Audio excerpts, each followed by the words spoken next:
रामनवमी का पर्व आज गुजरात के दाहोद में उल्लास के साथ मनाया गया। दाहोद शहर में एक महाआरती के बाद ये भगवान राम का जुलूस निकला, जो कि दाहोद के प्रमुख मार्गों से होते हुए गुजरते हुए पुनः उसी स्थान पर पहुंचा जहां से इसकी शुरुआत हुई थी। इस दौरान सनातन धर्म का यहाँ पर अलग अलग तरीके से चित्रण देखने को मिला। भगवान राम का जीवन चरित्र के साथ साथ कृष्ण का जीवन चरित्र भी यहाँ पर देखने को मिला। तस्वीरें आप देखिए कि किस तरीके से ये विशाल जुलूस चल रहा था, जिसमें सनातन धर्मावलंबी बड़ी संख्या में शामिल थे, उत्साह के साथ नाच गा रहे थे और ये जुलूस दाहोद की सड़कों पर आगे बढ़ रहा था। डीजे के साथ साथ परंपरागत वाद्य यंत्रों के साथ रामनवमी का ये भव्य जुलूस निकाला गया।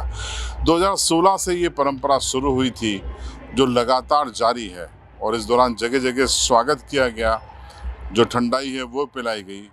और इस पूरे आयोजन को लेकर सुनिए स्थानीय लोगों का क्या कहना है। श्री राम सेवा समिति, संस्कार सोशल ग्रुप और राजराजेश्वरी राजस्थान पंचायत मंदिर समिति द्वारा ठक्करफलिया से हर साल की तरह इस बार भव्य श्री राम यात्रा का आयोजन किया गया था। ये ठक्करफलिया से होकर बस स्टेशन, उसके बाद स्वामी विवेकानंद चौक होते हुए चार थामला, वहाँ से सरस्वती सर्कल और वहाँ से बिरसा मुंडा चौक होते हुए रिटर्न ये अपने निज मंदिर की तरफ प्रस्थान की थी और वहाँ से रेलवे स्टेशन होकर और अपने निज मंदिर पर वहाँ पर पूर्णाहुति की गई थी।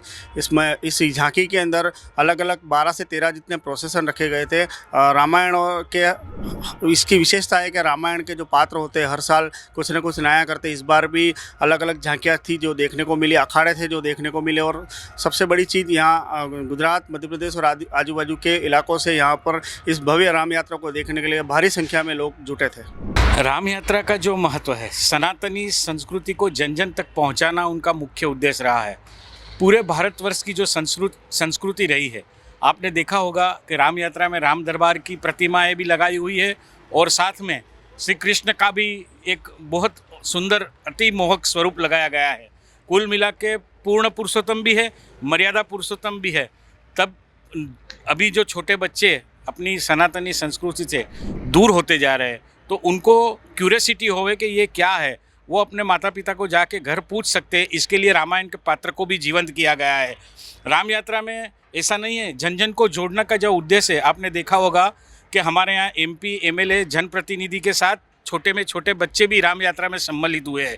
तो ये पूरा दाहोद राममय बनता जाता है। 2016 से शुरू हुई ये यात्रा काफ़ी तक इतनी आकर्षक हुई है कि अभी तो आजू बाजू मध्य प्रदेश और राजस्थान से भी लोग ये यात्रा देखने के लिए यहाँ आते हैं, यात्रा में जुड़ा महत्व जानते हैं और ये भारतीय संस्कृति को उजागर करते हैं। हमारे जो आदिवासी अंचल के आदिवासी है, मैंने पहले बताया, जैसे सबरी से लेकर सुग्रीव तक सभी आदिवासी जो वनवासी थे, उन्होंने भारतीय संस्कृति का जतन करने के लिए जो योगदान दिया था, उसका भी इसमें चित्रण किया गया है। हमारे आदिवासी भाइयों, उनका ढोल ताशा लेके, उनकी जो परंपरा है वो लेके ये राम यात्रा में जुड़े हुए हैं। तो कुल मिला के लोगों को जोड़ने का और सनातन संस्कृति को घर घर तक, जन जन तक पहुँचाने का उद्देश्य है। तो दाहोद से रामनवमी के जुलूस की हमने आपको ये भव्य तस्वीर बताई, रिपोर्ट बताई। आप सभी को रामनवमी की CB लाइव की ओर से बधाई, शुभकामनाएं और इस रिपोर्ट पर आपकी राय कमेंट बॉक्स में जरूर बताएं।